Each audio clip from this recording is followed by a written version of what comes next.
Have you ever woken up from a dream that felt so vivid, so real, that it stayed with you all day? Or maybe you've had a moment where you reacted to something, anger, fear, sadness, and wondered, where did that come from? Those moments are your inner world calling out to you, whispering truths you've buried deep. And no one understood this better than Carl Jung, the Swiss psychologist whose ideas still light the way for anyone seeking self-discovery and emotional healing. Today, we're diving into Jung's teachings to explore how you can face your hidden self, your shadow, embrace your authenticity, and walk the path to becoming whole. This isn't just about psychology. It's about reclaiming your life, your truth, and your power. If that speaks to you, hit that like button, share this video with someone who needs it, and subscribe with the bell icon so you don't miss more content like this. Let's begin the journey together. Why Carl Jung matters today. Carl Jung wasn't just a psychologist. He was a visionary who saw the human soul as a vast, uncharted landscape.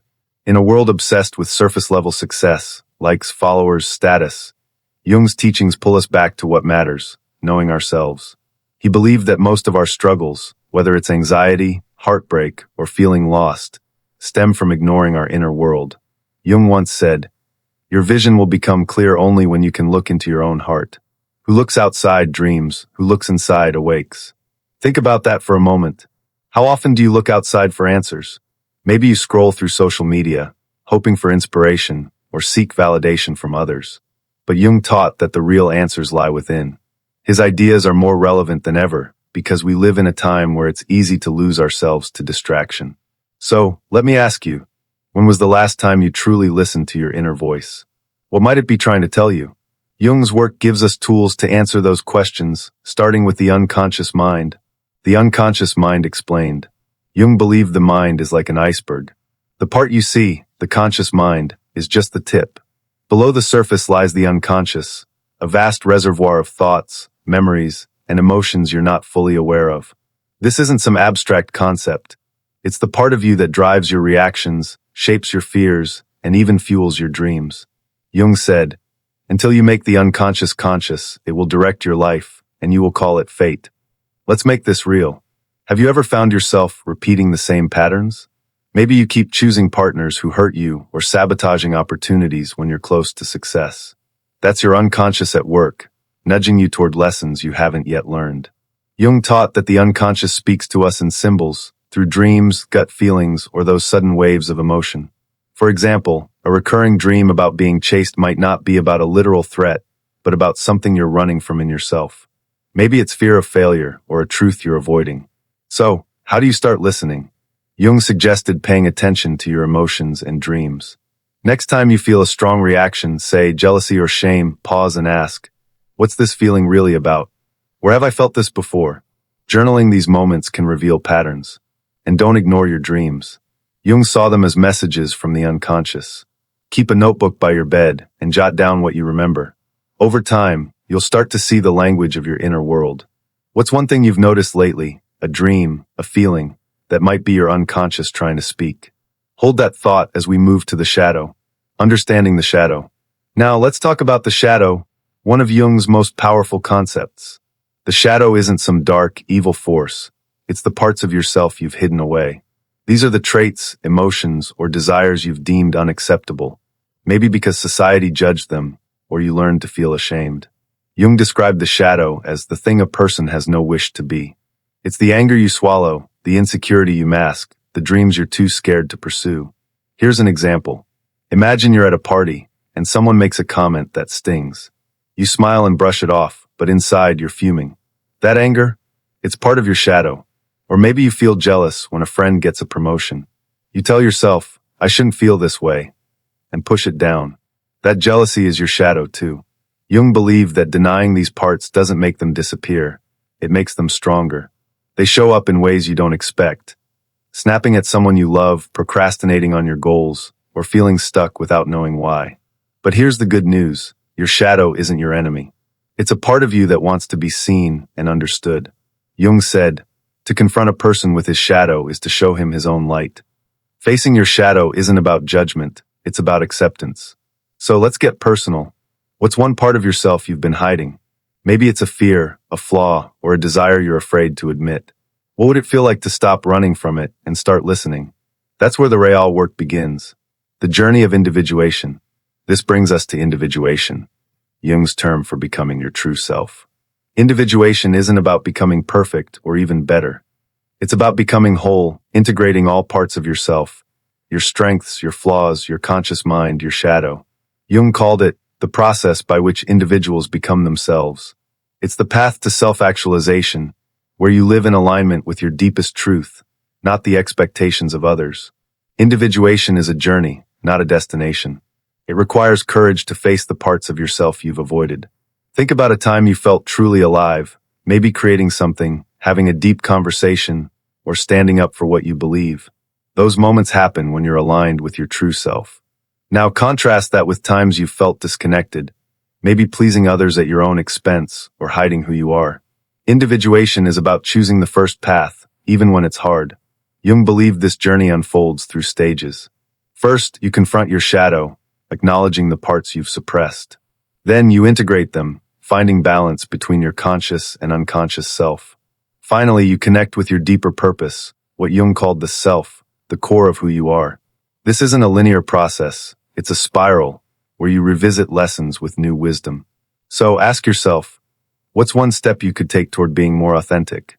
Maybe it's saying no to something that doesn't feel right or expressing a truth you've held back. Whatever it is, it's a step toward wholeness. Practical steps for shadow work. So, how do you actually do shadow work? How do you face these hidden parts and start integrating them? Let's break it down into practical steps you can start today, grounded in Jung's teachings. First, practice emotional awareness. Jung believed emotions are gateways to the unconscious. Next time you feel a strong emotion, anger, fear, sadness, don't push it away. Pause and ask, what's this feeling telling me? Where does it come from?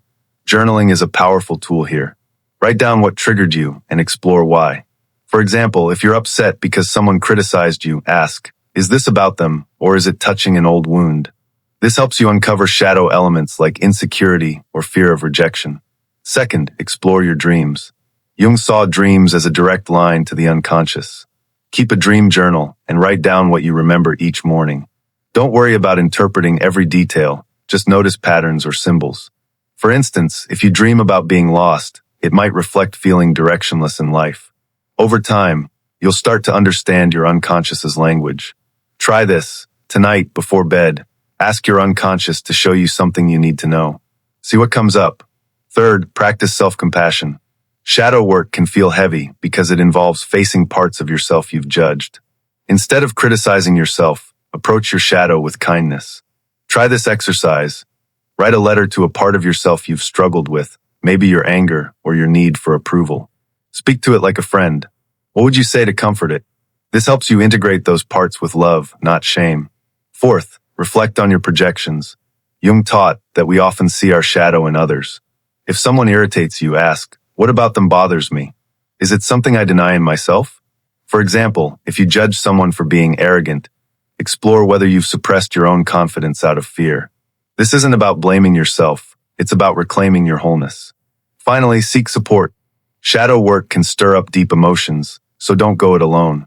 Talk to a therapist, a trusted friend, or even yourself through meditation. Having a safe space to process makes a difference. What's one small step you can take today? Maybe it's 5 minutes of journaling, or noticing a trigger without judgment. Start where you are and trust the process. Self-actualization and living authentically. As you do this work, something profound happens. You start to live authentically. Self-actualization, in Jung's view, is about becoming the fullest version of yourself. Not a perfect version, but a real one. It's about embracing your quirks, your passions, your unique spark.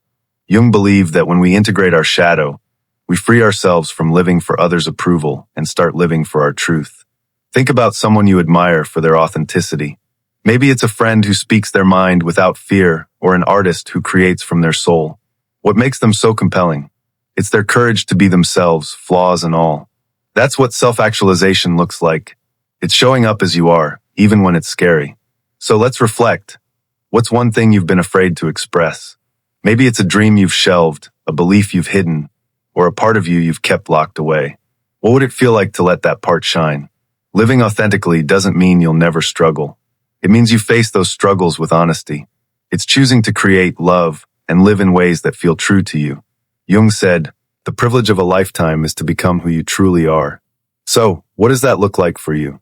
Imagine a life where you're free from fear of judgment, where you trust yourself fully. That's the promise of this work.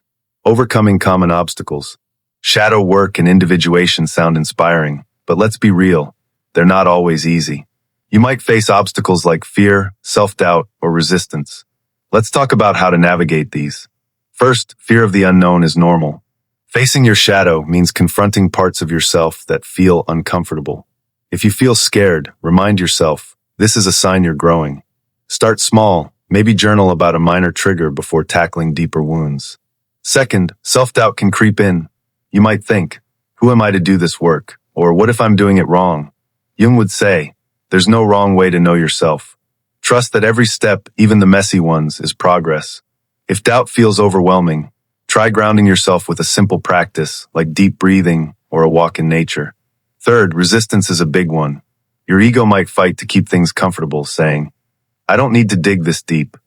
That's your shadow talking, trying to stay hidden. When resistance shows up, get curious. Ask, what am I avoiding? Why does this feel hard? Sometimes just naming the resistance loosens its grip. Finally, be patient. Individuation is a lifelong journey, not a race. Celebrate small wins, like noticing a pattern or choosing authenticity in a tough moment. What's one obstacle you've faced in your personal growth? How could you approach it with Jung's wisdom? Keep going, you're worth it. We've explored Carl Jung's teachings, from the unconscious mind to the shadow, from individuation to self-actualization. But knowledge alone won't change your life, action will. Jung said, you are what you do, not what you say you'll do. So here's my challenge to you. This week, take one small step toward facing your shadow. Maybe it's journaling about a feeling you've avoided, noticing a dream, or having an honest conversation with yourself. Whatever it is, choose yourself. Your journey to self-discovery is unique, but you don't have to walk it alone. Share your thoughts in the comments. What step are you taking? What resonated with you?